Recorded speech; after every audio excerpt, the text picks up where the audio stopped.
This is a dream come true. To come to TED and talk about what I care about more than anything in the world. And to get to share it with you, who are here because you want to make a difference. And get to share it with you before the world has convinced you that it's all about the money. I used to work in television.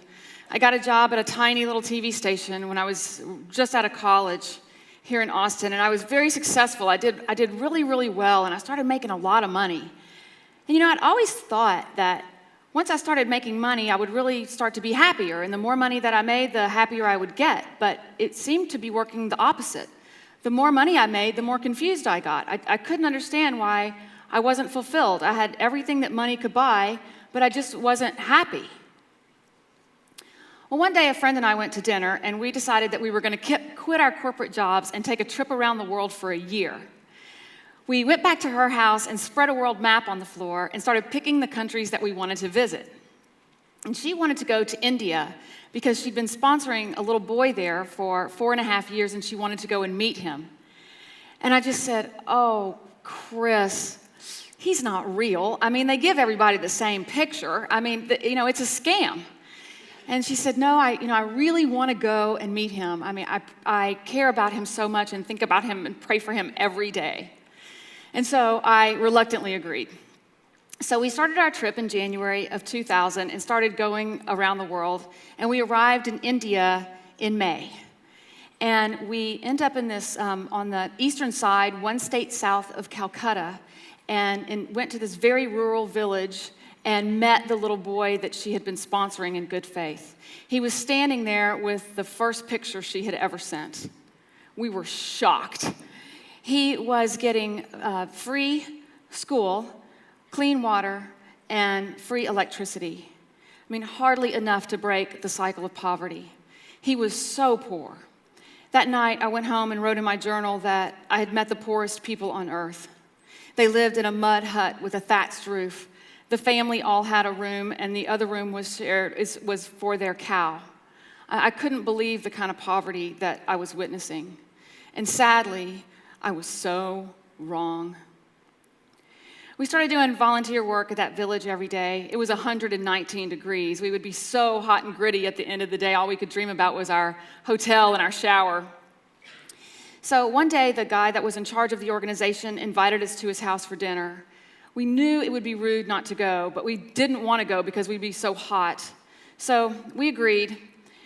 It was a tough day because it was Mother's Day in the United States. It was May the 14th. I'd gotten up very early to call my mom, went to great lengths to find a phone in rural India to call my mom and wish her happy Mother's Day. And unfortunately, my friend's mother had died the year before, so it was a really hard day for her too. But we had an early morning, went and worked in the village in 119-degree heat, and then went to this man's house for dinner. And when we walked into his orphanage. It was like a concentration camp. I was totally unprepared to meet the 110 filthy, bald children, hungry children in that orphanage. We had dinner with them. They served us rice, and they served the children they served us chicken, and they served the children rice with a little bean in it. Then we had a Hindu prayer service with them, a beautiful prayer service. And then after dinner, we started playing with the children, and we were calling them Velcro babies because you would sit down and you'd have 10 kids on you, all over you, and then you'd stand up and you'd still somehow have 10 kids all over you. They were just attaching. And I saw this little baby girl who I could tell she wanted my attention. This little infant. She was 1.5. And I picked her up, and like all of them, when you pick them up, they just push their bodies into you to take affection that they need so desperately. And I rocked her to sleep. I sang her a lullaby in honor of my mother, and she fell asleep in my arms. And when I went to put her in her room, I walked into her room, and I noticed that her bed was made of wood. And just the minute I put that starving baby on that wooden bed, I just thought, somebody better help these children. And I knew it had to be me. I knew that it was my responsibility. responsibility, the ability to respond. You know, this is my family. I know you all have a different, maybe looking family tree. This is my small Catholic family. You can see that we have, brothers and sisters and aunts and uncles and grandparents and, this huge group of people that love me and care for me. And you probably have this too. You have people in your life that genuinely care about who you are. And I just want you to imagine for a second, if for some reason that all went away and you were all alone. Imagine if you were, to the world, invisible. This is Shibani Das, the baby I put on that wooden bed that fateful night on Mother's Day. You can see that she's filthy, which has nothing to do with money. I mean, it's soap and water. It's so cheap. You can see that she's bald. It's because she doesn't have enough protein. You can see that she's eating gruel on the floor with her hands.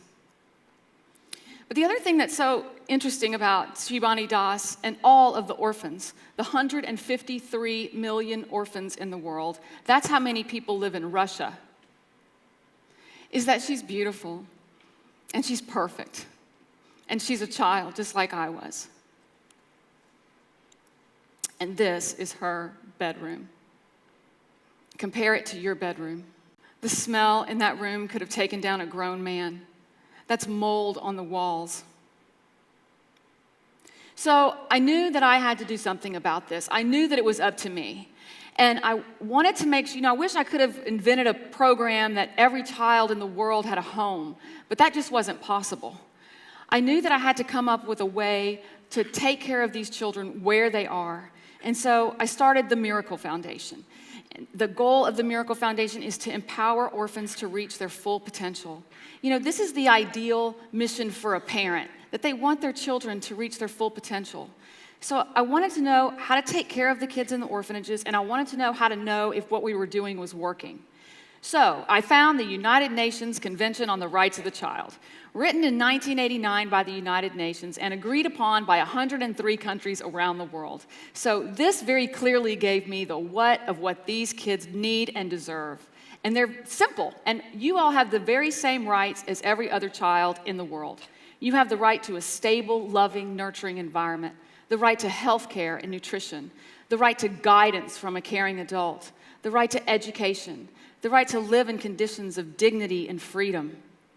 So I knew the what. I knew that this is what we had to give children. And I knew that if we gave children all 12 of these rights, that they would reach their full potential.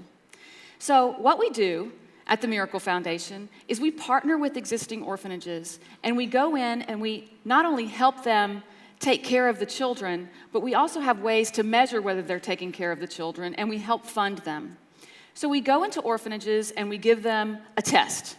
Here's the test. So the goal is to get to 100%. That means that 100% of the 12 rights are being met. So what you're looking at is, on the peripheral is the 12 rights and what they make in each one of those rights. So for example, look at healthcare and nutrition.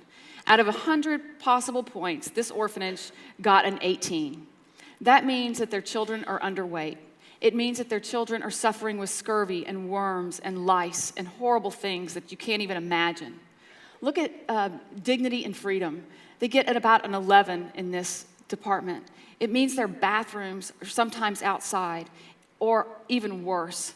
It means that they are sleeping on the floor. It means that they don't have just the dignity of a nice infrastructure and a place to call home. So this orphanage got a 30 out of 100% in our measurement tool here. Once we know how an orphanage is rated, we go in and we help them fill in the gaps. We focus on 3 specific areas. The children. We get them vaccinated. We give them delicious, nutritious food. I mean, food that they love. Nuts and fruits and sweets and things they've never eaten in their whole life. Then we focus on the family. We hire more moms. We make sure that these women that are taking care of these kids really love them. Sometimes women are called wardens when they work in orphanages, and lots of times children are called inmates. We change the vocabulary in orphanages, and these kids start calling these kids Ma. And the women say, the minute I heard a child call me Ma with such love and yearning, it transformed me. It made me become a ma.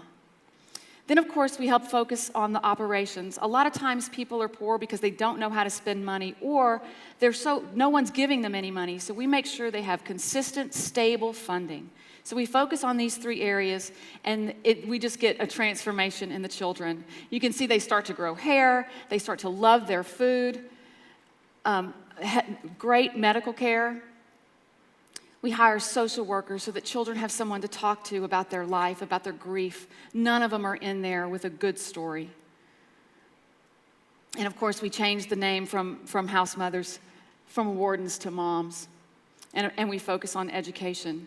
So we're there every single month, helping them fill in these gaps, and we continue to measure. And you can see within 6 months, this orphanage went from 30% of meeting the rights to 68% of meeting the rights. They went from an 18% in healthcare and nutrition to almost 70% in healthcare and nutrition. That's an average weight gain of 8 pounds for these little people. Dignity and freedom, we make sure they have beds. We make sure they have toiletries, clean, new clothes that are theirs personally. And then all of the other 12 rights that we work on. And we've been phenomenally successful. This is Shibani Das the day I met her, and this is Shibani Das 10 years later.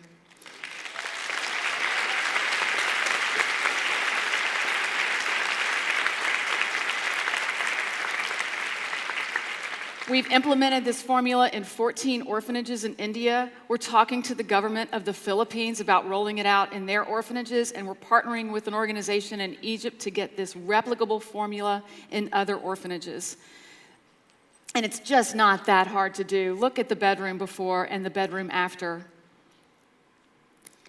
Sumitra, the day I held her, accepted her upon admission in my arms, and 2 years later, she was able to throw her arms around me.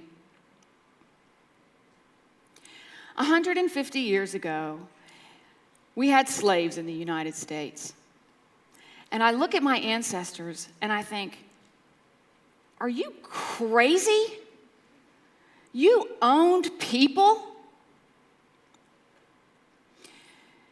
And your children are going to look at my generation and they're going to say, are you crazy? You let children suffer? And I'm here to tell you, it doesn't have to be this way. You guys can end this. You can end it in your lifetime. And there's 3 things you can do right now. First of all, you can remember them. Remember. Make them a member. You can generate awareness. Snapchat about them, Instagram about them, tweet about them, talk about them. Bring them into this society. Shibani Das has a flash tattoo named after her. And then the 3rd thing you can do is you can raise money. You can have a Mother's Day out on Saturday, have a camp at a park, let all the moms in the neighborhood drop their kids off and raise money. In your lifetime, you can take the stand. You can be the ones that end this. You can tell your children that you are responsible for making every single one of these children visible. Thank you.